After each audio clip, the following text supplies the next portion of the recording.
Have you ever wondered how much fear influences the choices we make? This isn't a rhetorical question.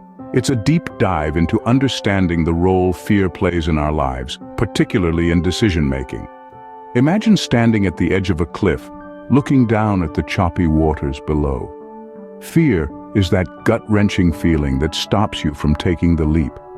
It's that voice in your head telling you all the things that could go wrong, and just like that, you're paralyzed, unable to make a decision. Fear, in its essence, is a survival mechanism. It's our brain's way of protecting us from potential harm. But when it comes to decision-making, this primal instinct can often do more harm than good. It can hold us back from taking risks, from stepping out of our comfort zones, and ultimately from growing. So what are these fears that hinder our progress? There's the fear of failure, of course, the fear of making a wrong decision and having to face the consequences. Then there's the fear of the unknown, of stepping into uncharted territories. And let's not forget the fear of judgment, of what others might think or say about our choices. These fears can be incredibly powerful, leading us to avoid making decisions altogether. Take, for instance, the decision to start a new business venture. The fear of failure might push you to stick to your comfortable 9-to-5 job rather than taking the entrepreneurial plunge. Or consider the decision to go back to school for further education. The fear of judgment might make you question whether you're too old to be a student again. But here's the kicker. While fear can immobilize us, it can also be harnessed as a powerful motivator. It can push us to confront our anxieties, to challenge our assumptions, and to make decisions that propel us forward, not hold us back. Fear, as it turns out, plays a significant role in our decision-making process. But as we continue on this journey, we'll learn how to transform fear from a hindrance into a catalyst for growth and self-improvement. Stay tuned as we delve deeper into this fascinating topic. But what if we could use fear to our advantage? Imagine for a moment that fear is not your enemy, but a guide. It's a signpost pointing you towards the areas in your life that are ripe for growth and transformation. Instead of letting fear paralyze you, let it propel you.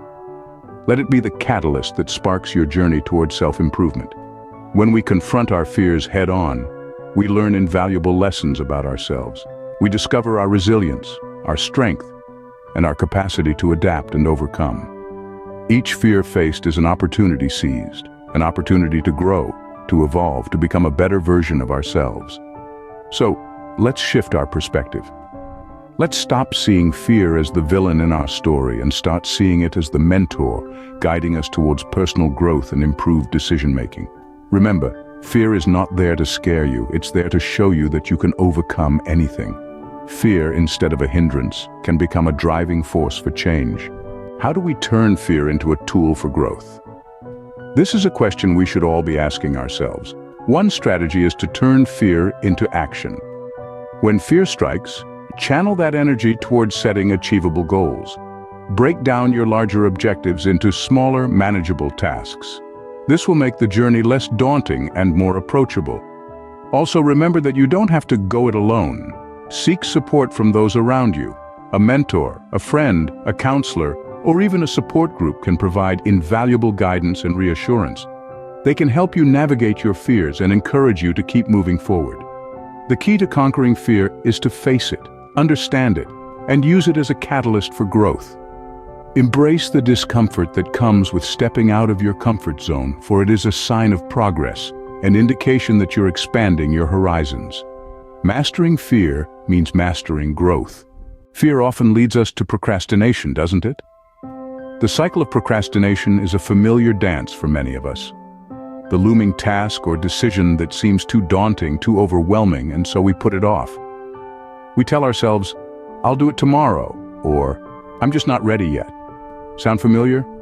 But let's take a moment to delve deeper. What's really at the heart of this cycle? That's right, it's fear. Fear of failure, fear of the unknown, fear of stepping outside of our comfort zones.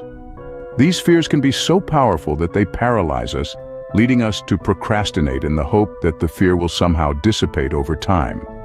Yet, ironically, the longer we put off the task or decision, the larger the fears often grow. It's almost as if we're feeding them, strengthening their grip on us. And so the cycle continues. an unending loop of fear and procrastination. But why does fear lead to procrastination? Well, when we're afraid, our instinct is to seek safety, to avoid the perceived threat. Procrastination in this context becomes a form of self-preservation. It's a defense mechanism we employ to protect ourselves from the potential harm we associate with the task or decision at hand. Of course, this is often a distorted perception. The imagined consequences are usually far worse than the reality. But the fear feels real, doesn't it? And that's why it's so influential. Yet, it's crucial to remember that while fear is a natural response to uncertainty, it shouldn't be the driver of our decisions. Procrastination is not a solution, but rather a hindrance to our growth and progress. It's a temporary escape that only prolongs the inevitable and amplifies our fears. So the next time you find yourself procrastinating, ask yourself, what am I really afraid of? Acknowledge the fear, but don't let it control you. Challenge it, face it, and remember, it's okay to be afraid. It's human. But don't let fear stop you from moving forward. Fear and procrastination are often two sides of the same coin. But just as we can conquer fear, we can conquer procrastination. Procrastination, that pesky habit of putting things off, can often be a symptom of underlying fear. But fear not, for there are effective strategies to help you break free from this cycle. First and foremost, it's crucial to understand that overcoming procrastination isn't about achieving perfection. It's about making progress. So let's begin by breaking tasks into smaller, more manageable parts. This strategy is often referred to as chunking. When a task seems overwhelming, it's natural to avoid it. However, by dividing it into bite-sized pieces, the task becomes less daunting, more achievable. Think of it like climbing a mountain. The entire journey might seem intimidating, but when you focus on one step at a time, reaching the peak becomes a more attainable goal. Now let's talk about setting deadlines. Deadlines create a sense of urgency, which can be a powerful motivator. Set realistic deadlines for each of the smaller tasks you've chunked out. Remember, the goal is progress, not perfection. So be kind to yourself as you work towards your deadlines. Another helpful tip is to prioritize your tasks. Not all tasks are created equal. Some are more important or urgent than others. By identifying and focusing on high-priority tasks, you can ensure that your time and energy are spent where they're most needed. And finally, celebrate your progress. Each small step forward, each completed task, is a victory over procrastination. Reward yourself. It could be as simple as taking a short break, or perhaps treating yourself to something you enjoy. Celebrating progress reinforces positive behavior and motivates you to keep moving forward. Remember, overcoming procrastination is not a one-time event. It's a process, a journey. There will be setbacks, but don't let them deter you. Each setback is an opportunity to learn, to grow, to become better. Overcoming procrastination is just another step in the journey to self-improvement. Let's hear from those who have walked this path before us. Imagine Jane, a budding entrepreneur paralyzed by the fear of failure. She took a deep breath, faced her fear, and launched her dream business. Today, she's a successful businesswoman, her triumph over fear her biggest victory. Then there's Mark, a talented musician who wrestled with crippling stage fright. He decided to confront his fear, performing at a local open mic night. This brave decision was a turning point, and he's now a beloved local artist. Finally, consider Lisa, who battled procrastination in her personal fitness journey. She overcame this by setting small, achievable goals and celebrating each victory, no matter how small. Today, she's healthier and happier than she's ever been. These stories and countless others illustrate the power of facing our fears head-on, of embracing the journey of self-improvement.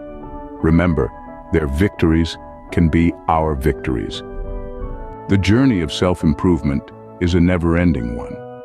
It's a path paved with challenges and triumphs, a dance between fear and courage. Yet, it's in this dance that we find our greatest growth. Remember, fear is not your enemy. Rather, it's a catalyst, a driving force that propels us forward into the realm of courageous decisions. The key, though, is not to let fear paralyze you, but to use it as a stepping stone to conquer procrastination, to embrace self-improvement. It's about setting achievable goals, seeking support when needed, and celebrating every bit of progress, however small. We've journeyed through strategies, shared tales of triumph, and now it's your turn to step out. Embrace the fear, make the courageous decisions, commit to that journey of self-improvement. For growth isn't a destination, but a continuous journey. Thank you for joining us on this journey. Remember, growth is waiting just outside your comfort zone.